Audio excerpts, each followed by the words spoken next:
এবার মেয়েটা বলে, কে আপনি? এই মরুভূমির মাঝখানে রৌদ্রের মধ্যে দাঁড়িয়ে দাঁড়িয়ে কথা বলেন, কে আপনি? ঘরে আসেন। সৈয়দনা ইব্রাহিম বলে, না, আমার পরিচয় দিব না, ঘরেও আসবো না। মেয়েটা বলে, আপনি যদি ঘরে না আসেন আমি কিন্তু রাগ করব। সুবহানাল্লাহ কোন। জোর করে ঘরে নিলেন, শরবত খাওয়ালেন, খেজুর খাওয়ালেন, রুটি খাওয়ালেন, মাংস খাওয়ালেন। সৈয়দনা ইব্রাহিমও চোখের পানি ছেড়ে দোয়া করলেন। ও মিয়া, এটাও মাইয়া, আগেরটাও। আহা, বেশ কম আসরা নাই। সৈয়দনা ইব্রাহিম মাথায় হাত বুলিয়ে দিয়ে দোয়া করলেন আর বললেন, তোমার স্বামী যখন বন থেকে ফিরে আসবে ফাকরাই আলাইহিস সালাম, তোমার স্বামীর একটা সালাম দিবা, আর বলবা ঘরের দরজার নতুন চৌকাঠ যেন জীবনেও না পাল্টায়। সৈয়দনা ইব্রাহিম ওনার ছেলে ইসমাইলরে দেখতে গেলেন। অনেক দিন পরে দেখতে গেলেন। ওই দিন বাড়িতে সৈয়দনা ইসমাইল বাড়িতে নাই, বনে গিয়েছে শিকার করার জন্য। বাড়িতে সৈয়দনা ইসমাইলের বিবি সৈয়দনা ইব্রাহিম ঘরের দরজার বাইরে থেকে সালাম দিয়ে বললেন, আসসালামু আলাইকুম। ভেতর থেকে কর্কশ গলায় একটা মেয়ে সালামের উত্তর দিয়ে বলল, ওয়া আলাইকাস সালাম। গলার মধ্যে কোনো মায়া নাই, মহব্বত নাই। জিজ্ঞেস করলো সৈয়দনা ইব্রাহিম, মা কেমন আছো? কাইফা হালুকি ইয়া উম্মি। মেয়েটা কয়, বেশি সুবিধার না। তোমাদের খাওয়া দাওয়া কেমন চলে? ভালো না। তোমার জামাই কই? বনে গেছে। এবার মেয়েটা বলতেছে, আমনে কেডা? সৈয়দনা ইব্রাহিম বলে, আমি কে চিনবা না?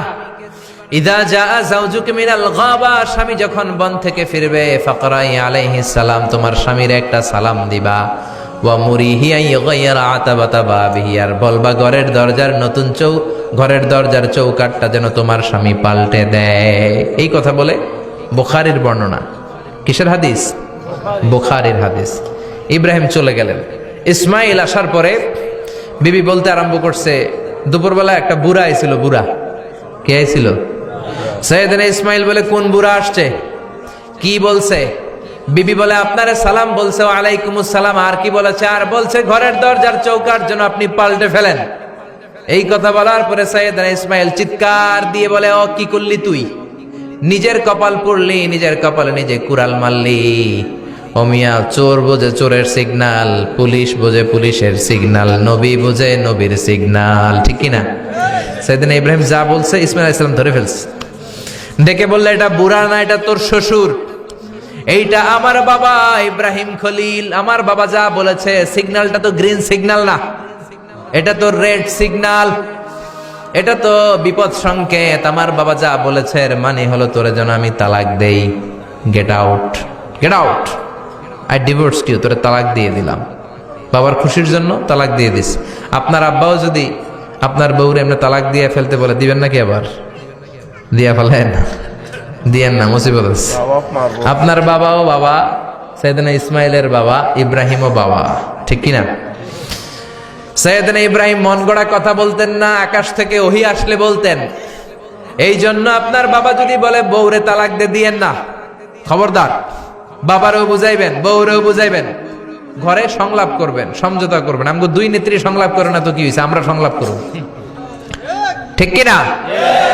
ঘরে ঘরে আমরা সংলাপ শুরু করব, মিলাই দিবেন, হ্যাঁ, বুঝাই দিবেন, বাবারও বুঝাবেন, বউরেও বুঝাবেন।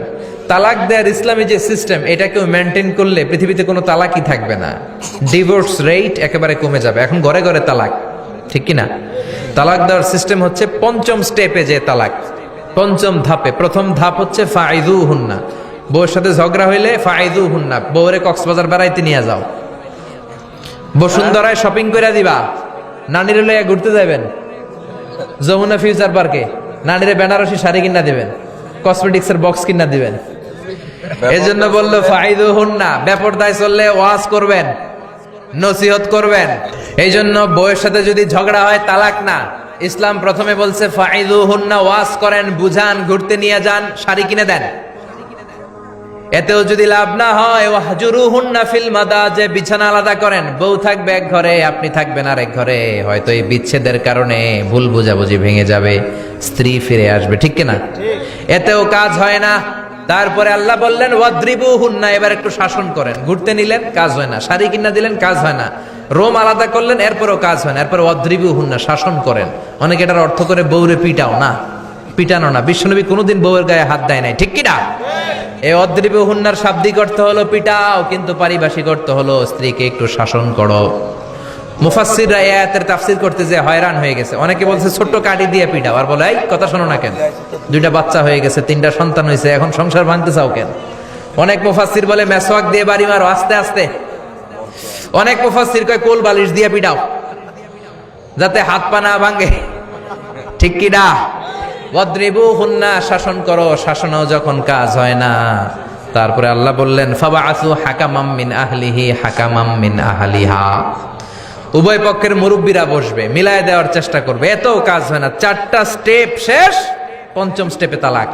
তাও রাগের ছোট যে আমরা বলে দিই 3 তালাক 22 তালাক, এভাবে না। তালাক 2 ধরনের, তালাক সুন্নি, তালাক আল বেদঈ। একটা সুন্নতি তালাক আর একটা বেদাতি তালাক। বেদাতি তালাক দেয়া যাবে না, সুন্নতি তালাক দিবেন। মানে প্রতি মাসে একটা, আপনার বউয়ের যখন মাসিক হয় না, যখন পিরিয়ড হয় না, আপনার বউ যখন সুস্থ আছে, ক্লিন আছে, তখন এক তালাক। 1 মাসের মধ্যে ফিরে আনার সুযোগ আছে না নাই? 1 মাস পরে দিবেন দ্বিতীয় তালাক, 2য় মাসেও ফিরে আনার সুযোগ আছে না নাই? ঘরে রাখবেন, হয়তো বিবিরে দেখে আপনার মনে ভালোবাসা জমবে, বিবির মন নরম হয়ে যাবে, বিবিকে ফিরে আনা যাবে। 3য় মাসে 3 তালাক যখন দিবেন, আর ফিরে আনার সুযোগ নাই। এটাকে বলে আত-তালাক আল বাঈন আল বাইনুনা। এরপরে আর ফিরে আনার সুযোগ নাই। এই প্রসিডিউর গুলো যদি মেনটেন করেন, তালাক হবে? তালাক হওয়ার সুযোগ আছে? এজন্য এগুলো মেনটেন করে তালাক দিবেন, ডিভোর্স রেট কমে যাবে। ওমরে ফারুকের জামানায় এক লোক তার স্ত্রীকে 100 তালাক দিছে। কয় তালাক? এরকম ডাকাত বাংলাদেশও আছে না নাই? 100 তালাক দিছে। এখন ওয়াইফ যে ওমরে ফারুককে বিচার দিছে, ওমরে ফারুক বলল তোমার হাজবেন্ডকে ডেকে আনো। ডেকে আনা হলো, কিরে কয় তালাক দিছস? কয় 100 তালাক। দিবি 3 তালাক, 100 তালাক দিছস কেন? কয় মেজাজ গরম আছিল। ওমরে ফারুক বলে ঠিক আছে, বিচার হলো 3 তালাকে তোর বউ তালাক, বাকি 97 তালাক এখন তোর পিঠে পড়বে। সুবহানাল্লাহ পড়েন। এরকম যদি মাইট দেওয়া যেত জায়গা মতো, সব তালাক বন্ধ হয়ে যেত। চিল্লায় বলেন ঠিক কি না? এজন্য আপনার বাবা যদি বলে ও বাবা তোর বউরে তালাক দে, তালাক দিবেন না, বুঝাবেন। বাবারেও বুঝান, বউরেও বুঝান, বরকত দিবে কে? সাইয়েদনা ইব্রাহিম বললেন ঘরের দরজার চৌকাঠ পাল্টে ফেলো। মনে আছে ঘটনা? না ভুলে গেছেন বোধহয়? তালাক দিয়ে দিলেন বিবিকে। নতুন সংসার শুরু হলো, আরেকটা বংশীয় নেককার মেয়েকে বিয়ে করলেন। 3 বছর পর সাইয়েদনা ইব্রাহিম আবার বেড়াতে আসলেন। আজকেও সাইয়েদনা ইসমাইল বাসায় নাই। সাইয়েদনা ইব্রাহিম সালাম দিলেন, আসসালামু আলাইক। এবার জাদুমাখা কণ্ঠে, কুকিল কণ্ঠে, মোলায়েম কণ্ঠের একটা মেয়ে ঘরের ভেতর থেকে বলে ওয়ালাইকুমুস সালাম। ওয়ালাইকুমুস সালাম। সাইয়েদনা ইব্রাহিম বললেন কাইফা হালুকি ইয়া উম্মি, মা কেমন আছো বলো বলো। মেয়েটা বলে আলহামদুলিল্লাহি আলা কুল্লি হাল, সব অবস্থায় আলহামদুলিল্লাহ। সুবহানাল্লাহ পড়েন। সংসার কেমন চলে? কয় খুব ভালো। খাওয়া দাওয়ার অবস্থা কি? কয় আরো ভালো। এবার মেয়েটা বলে কে আপনি? এই মরুভূমির মাঝখানে রৌদ্রের মধ্যে দাঁড়িয়ে দাঁড়িয়ে কথা বলেন, কেউ তো কোনোদিন আমাদের খোঁজ নিতে আসে না, কে আপনি? ঘরে আসেন। সাইয়েদনা ইব্রাহিম বলে না, আমার পরিচয় দিব না, ঘরেও আসবো না। মেয়েটা বলে আপনি যদি ঘরে না আসেন আমি কিন্তু রাগ করব। সুবহানাল্লাহ কোন। জোর করে ঘরে নিলেন, শরবত খাওয়ালেন, খেজুর খাওয়ালেন, রুটি খাওয়ালেন, মাংস খাওয়ালেন। সাইয়েদনা ইব্রাহিমও চোখের পানি ছেড়ে দোয়া করলেন, ও মিয়া এটাও মাইয়া আগেরটাও। আহা, বেশ কম আছে না নাই? সাইয়েদনা ইব্রাহিম মাথায় হাত বুলিয়ে দিয়ে দোয়া করলেন আর বললেন ইযা জাআ যাওজুক মিনাল গাবা, তোমার স্বামী যখন বন থেকে ফিরে আসবে, ফাকরাই আলাইহিস সালাম, তোমার স্বামীর একটা সালাম দিবা। ওয়া মুরিহি আন ইউসবিতা আতাবাতা বাবিহি, আর বলবা ঘরের দরজার নতুন চৌকাঠ যেন জীবনেও না পাল্টায়। চলে গেলেন। ইসমাইল আসলেন। বিবি বলল নুরানি চেহারার এক আল্লাহর ওলির মতো মুরব্বী লোক আসছিল। মুরব্বী আসছে শুনে ইসমাইল তো ভয় পেয়ে গেলেন। কিরে, আগে তো একটা ঘটনা ঘটছে, ঠিক কিনা? কেমন আচরণ করেছিস বল।